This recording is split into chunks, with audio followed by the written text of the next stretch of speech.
Hello friends, welcome to my channel excellent coaching. आज हम block 1 का यूनिट 4 स्टार्ट करेंगे।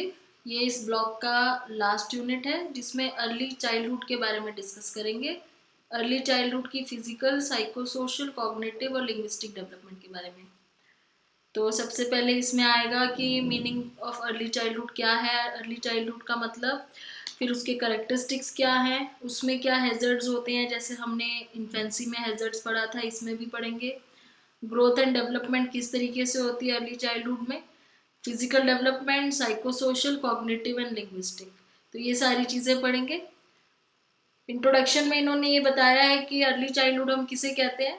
तो ये चीज़ मैंने आपको पहले भी बताई थी कि जो जैसे 0 से 2 इन्फेंसी पीरियड होता है, तो 2 से 6 साल अर्ली चाइल्डहुड होता है, और जो 6 से 11 साल का पीरियड होता है उसको हम या तो आप लेट चाइल्डहुड बोल सकते हो, या फिर किसी किसी बुक में आपको मिडिल चाइल्डहुड करके भी मिलेगा।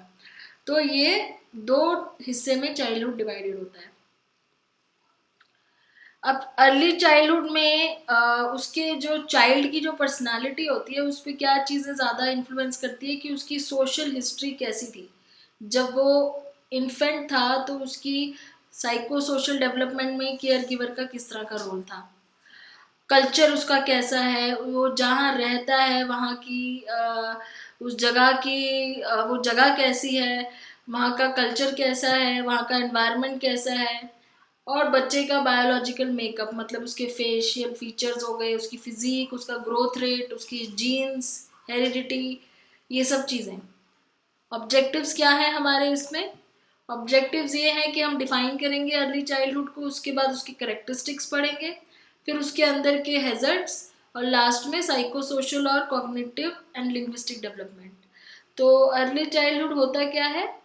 Early childhood is a age often focuses on children learning through play. तो जो बच्चे इस टाइम पे प्ले प्ले के ऊपर बहुत ज़्यादा फोकस होता है। अगर कभी आपसे क्वेश्चन पूछा जाए कि कौन सी एज एज को आप प्ले एज भी बोल सकते हो बच्चों की, तो ये अर्ली चाइल्डहुड प्ले एज बोल सकते हो, क्योंकि इसमें प्ले के ऊपर बहुत फोकस होता है। बच्चा प्ले से लर्न करता है। प्ले का यहाँ पे पर्पस होता है लर्निंग, सिखाना। जैसे प्ले में शेयरिंग सीखी जाती है, प्ले में रूल सीखे जाते हैं, रूल को कैसे फॉलो करना है, कैसे दूसरों के पॉइंट ऑफ व्यू को रिस्पेक्ट करना है। तो प्ले के थ्रू बच्चा कॉग्निटिवली बहुत सारी चीज़ें सीखता है। जब वो ब्लॉक्स के साथ खेलता है, मैथमेटिकल चीज़ें सीखता है, तो प्ले उसके लिए बहुत इंपॉर्टेंट एक स्टेज हो जाती है अर्ली चाइल्डहुड में। इसको आप टॉडलरहुड भी कह सकते हो एक तरीके से अर्ली चाइल्डहुड को, और मैंने आपको जैसे कि बताया कि इसको प्ले एज भी बोलते हैं। It is also defined as the period from birth to 8 years of age. तो यहाँ पे इन्होंने बोला है कि इसको बर्थ टू 8 ईयर्स की एज तक कह सकते हैं, लेकिन जनरली हम 2 से बर्थ से 2 ईयर्स तो इन्फेंसी ही बोला जाता है।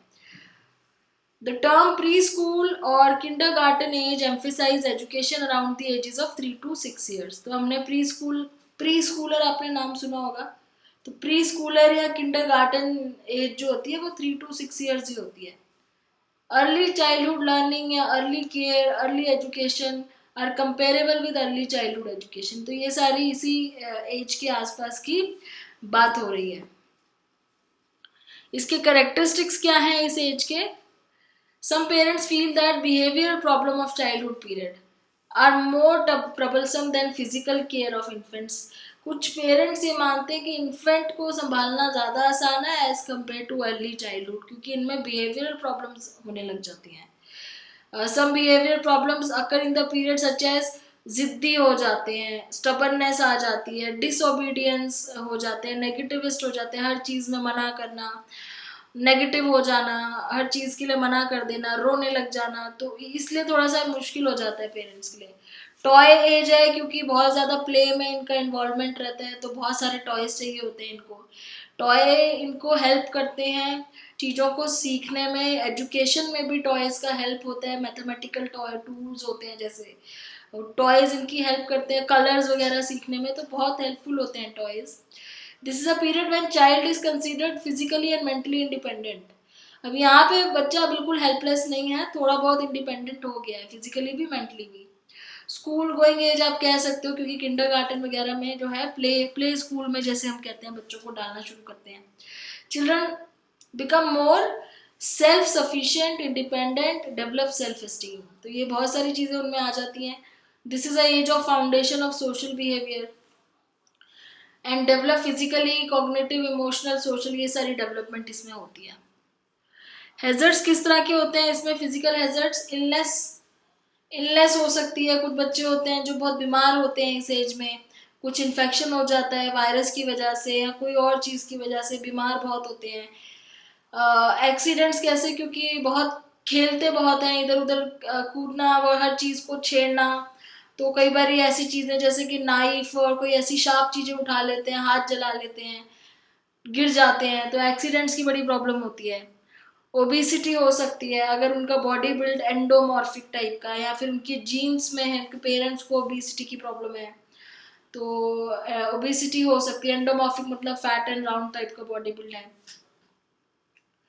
खाना, जिनको खाने का बहुत शौक होता है जिन बच्चों का, तो इसी एज से उनको ओबिसिटी की प्रॉब्लम स्टार्ट हो सकती है। अगर जंक फूड खिलाया जाता है उनको शुरू से ही, जंक फूड का मतलब ये नहीं है कि शुरू से पिज्जा बर्गर ही खा रहे हैं, जंक फूड का मतलब है वो चीज़ नहीं दे रहे हैं जो उनकी नरिशमेंट के लिए ज़रूरी है। साइकोलॉजिकल हैजर्ड्स क्या हो सकते हैं? स्पीच हैजर्ड्स हो सकते हैं। Communication is an important tool for social learning.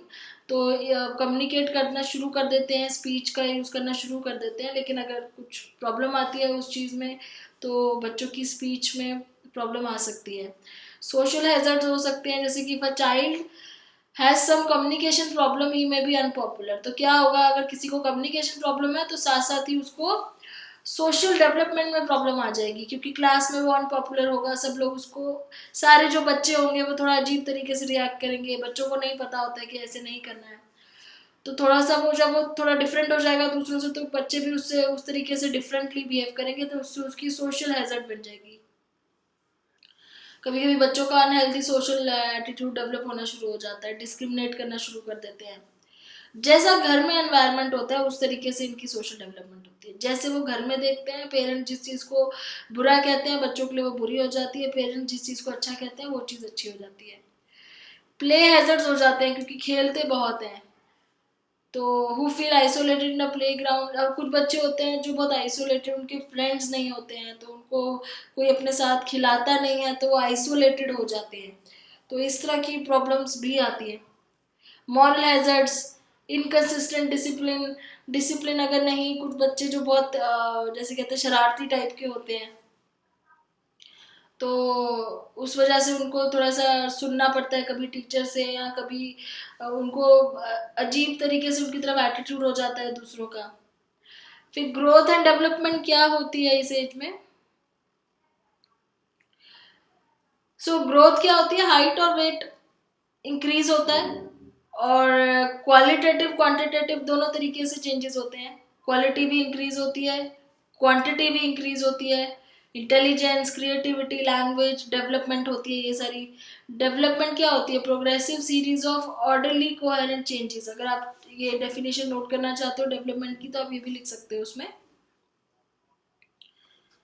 So growth and development follow an orderly sequence, एक ऑर्डर में होते हैं।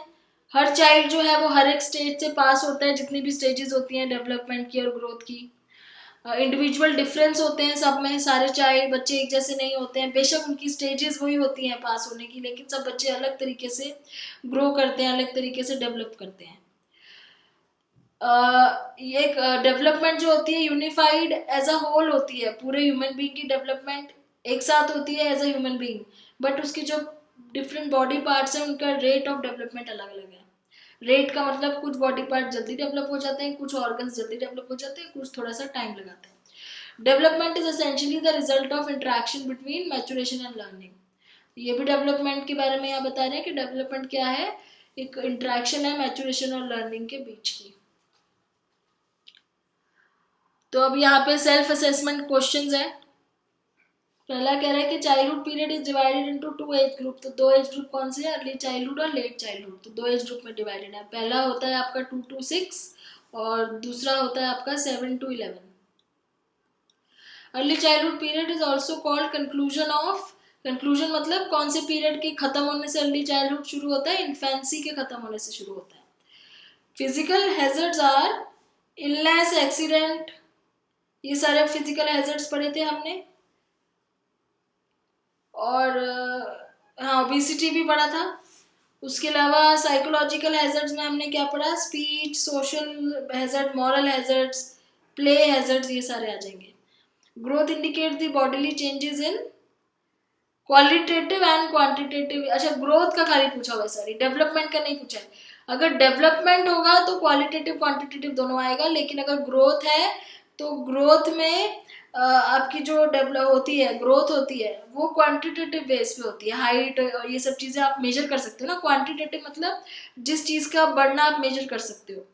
तो हाइट बढ़ रही है, ग्रोथ हो रही है, तो आप मेजर कर सकते हो, तो क्वांटिटेटिव आएगा।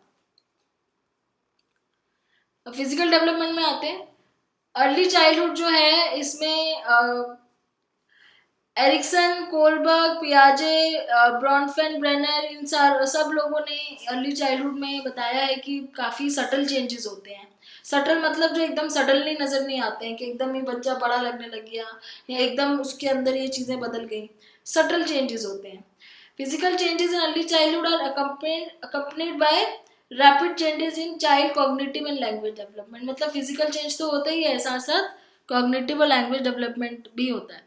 हाइट में क्या चेंजेस होते हैं, ग्रोथ रेट स्लो हो जाता है। अब हाइट जैसे हमने पहले पढ़ा था कि डबल होती है फिर ट्रिपल होती है, अब यहाँ पे थोड़ा सा स्लो हो जाता है। एवरेज चाइल्ड की हाइट जो है ग्रोस 2.5 इंचेस इन हाइट, तो 2.5 inches in height and 5 to 7 pounds per year. Weight जो होता है, एनुअल इंक्रीज इन वेट होता है 3 to 5 pounds. At the age of 6, children should gain weight approximately 6 times as much as they did at birth. तो जब 6 साल का बच्चा होता है तो उसका जो वेट होता है वो बर्थ के टाइम जो होता है उससे 6 गुना हो जाना चाहिए 6 साल तक। एवरेज उन्होंने दी है, अगर लड़की है तो उसका एवरेज वेट होगा 48.5 पाउंड्स, लड़का है तो उसका वेट होगा 49 पाउंड्स। फैट कम होने लग जाता है बॉडी का, जैसे बच्चे छोटे होते हैं तो बहुत चबी होते हैं, अब धीरे धीरे वो फैट कम होने लगता है बॉडी का क्योंकि हाइट बढ़ने लग जाती है। बॉडी बिल्ड जो होता है वो दिखना शुरू हो जाता है। जो अभी भी चबी टाइप के रहते हैं, एंडोमॉर्फिक जिनका बॉडी बिल्ड होता है, थोड़े से फैटी टाइप के रहते हैं। और मीजोमॉर्फिक जिनका होता है वो थोड़े पतले हो जाते हैं, मस्कुलर टाइप के होने लग जाते हैं। और जो एक्टोमॉर्फिक होता है वो पतले हो जाते हैं। तो बॉडी बिल्ड अलग अलग होना शुरू हो जाता है, गर्ल्स का अलग, बॉयज का अलग। मोटर स्किल्स, अब मोटर में मैंने आपको बताया था दो होते हैं, ग्रॉस और फाइन। तो ग्रॉस मतलब जो बड़े मसल्स होते हैं। मोटर स्किल्स डेवलप हो जाते हैं उनकी, जैसे लेग्स के रनिंग डेवलप हो जाता है, स्किपिंग, जंपिंग। फाइन में पेजेस पलटना बुक के उंगलियों से, लिखना, ड्रॉ करना, ये सारे स्किल्स हो जाते हैं। ब्रेन डेवलप हो जाता है। Body proportion, the average pre school child requires 1700 calories per day. तो उनके बॉडी प्रोपोर्शन के हिसाब से, उनके बीएमआर के हिसाब से उनकी जो रिक्वायरमेंट ऑफ कैलोरीज होती है वो 1700 कैलोरीज पर डे की होती है। टीथ का भी यहाँ पे एक इम्पॉर्टेंट पॉइंट है लिखने वाला, क्योंकि during the first 4 to 6 month the last 4 baby teeth the back molar erupt. जो बेबी टीथ होते हैं ना, बचपन के जो दूध के जो दांत बोलते हो आप, वो लास्ट जो 4 बच्चे होते हैं वो भी निकल जाते हैं। तो बेबी टीथ की जगह क्या आने लग जाते हैं, परमानेंट टीथ आने लग जाते हैं, जो परमानेंट हमारे जैसे टीथ होते हैं।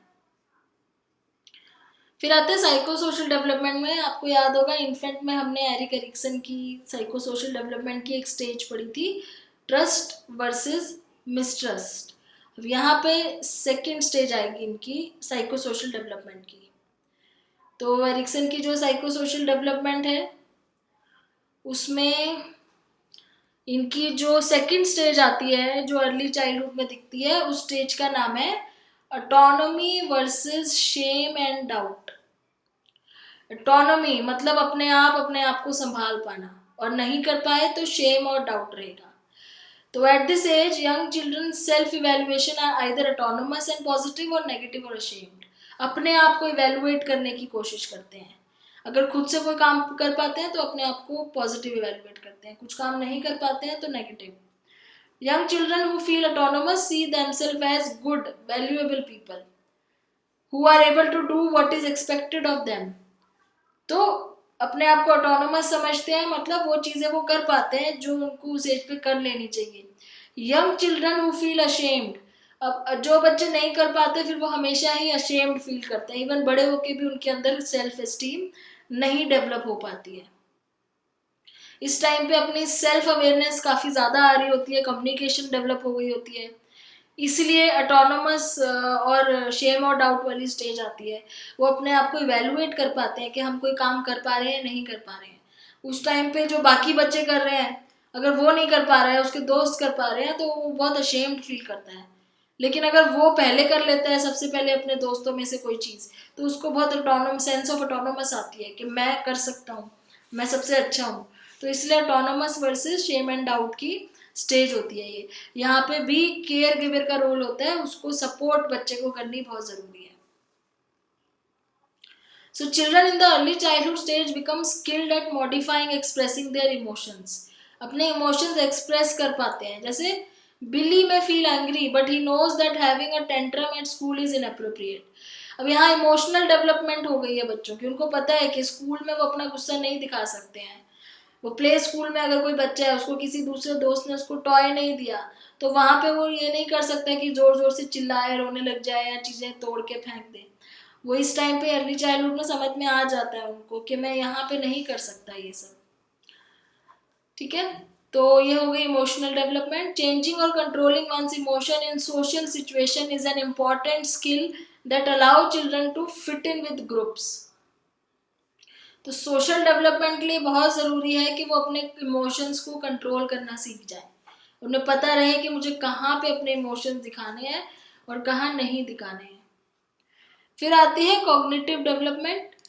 कॉग्निटिव डेवलपमेंट में पियाजे ने दी थी कॉग्निटिव डेवलपमेंट की स्टेजेस, 4 स्टेजेस हमने जो पढ़ी थी, उसमें अब जो अर्ली चाइल्डहुड स्टेज थी उनकी, वो थी ये वाली प्री ऑपरेशनल स्टेज।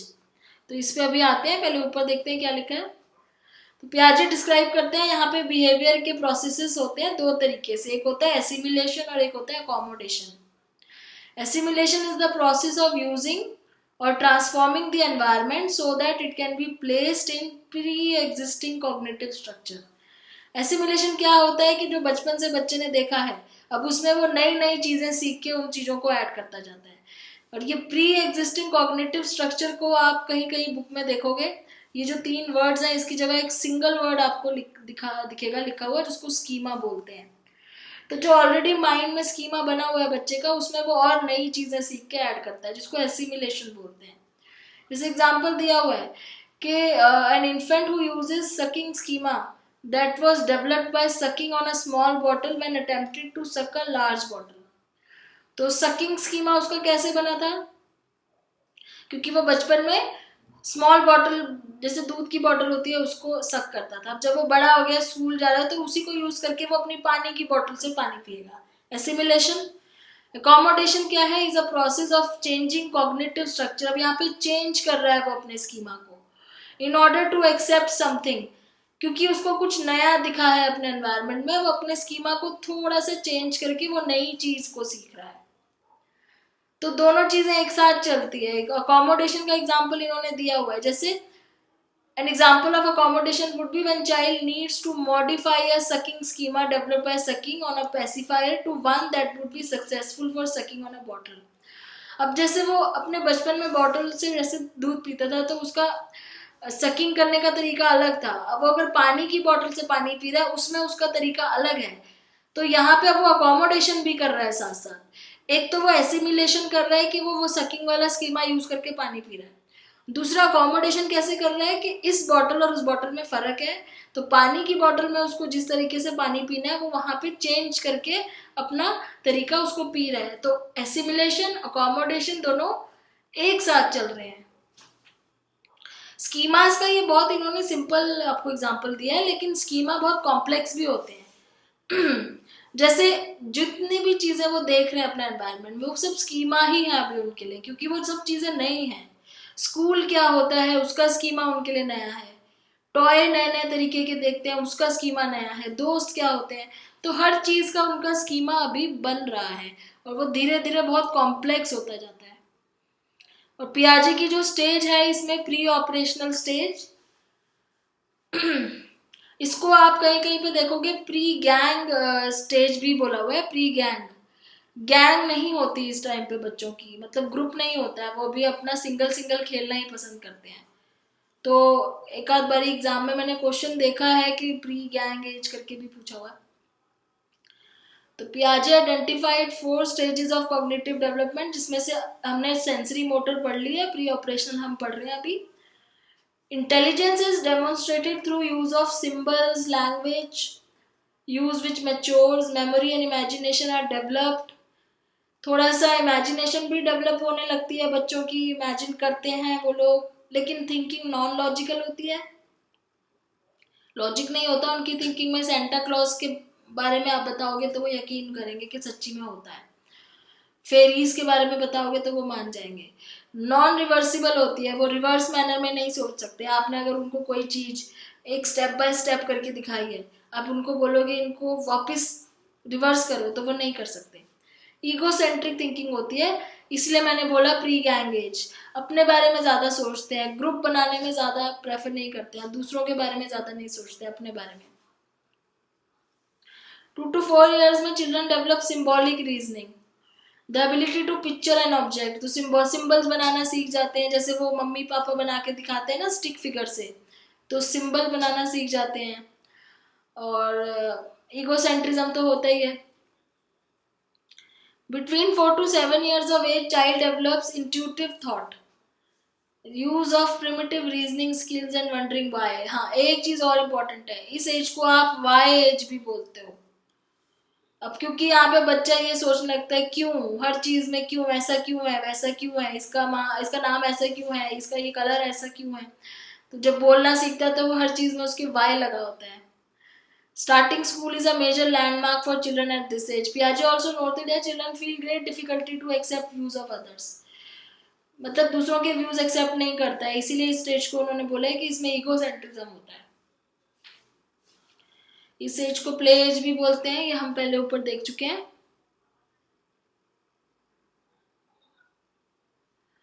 अच्छा, इसमें ये बोल रहे हैं कि रिकमेंड कर रहे हैं कि इस स्टेज पे ज़्यादातर बच्चों को ना कॉन्क्रीट चीज़ों से समझाना चाहिए, रेदर देन कुछ इमेजिनेशन से आप उनको समझाओ, क्योंकि इतना ज़्यादा वो एब्स्ट्रैक्ट नहीं सोच पाते हैं। तो आप उनको जब पढ़ाते हो तो उनके सामने वो चीज़ होनी चाहिए। अगर आप उनको स्क्वायर के बारे में कुछ बता रहे हो, बॉक्स के बारे में, तो उसके सामने वो बॉक्स होना चाहिए, कॉन्क्रीट चीज़ों से बताना चाहिए। लिंग्विस्टिक डेवलपमेंट में क्या है, तो डेवलपमेंट और होती है इसमें कम्युनिकेशन की, दूसरों से इंटरेक्ट करते हैं अपनी डेवलपमेंट के through. At the end of age 7 children are able to demonstrate some basic understanding of less concrete concept. तो जैसे जैसे इनकी एज खत्म होती है, जब ये 7 साल के होते हैं, तो वो टाइम का मतलब समझना शुरू कर देते हैं, मनी का मतलब समझना शुरू कर देते हैं, तो थोड़े से एब्स्ट्रैक्ट चीज़ें समझ में आने लगती हैं उनको। वोकैबलरी बहुत ज़्यादा बढ़ जाती है इस एज में, जैसे बिटवीन 300 to 1000 वर्ड्स उनको पता होते हैं, स्पोकन वोकैबलरी के होते हैं, वो लैंग्वेज को यूज़ कर पाते हैं, डिस्क्राइब कर पाते हैं अपने आसपास की चीज़ों को। 1500 words maximum by the age of 5। 5-year-old are also able to produce 5 to 7 word sentences। तो यहाँ पे क्या है, वो सेंटेंस बना पाते हैं, 5 से 7 वर्ड्स का एक सेंटेंस बना लेते हैं।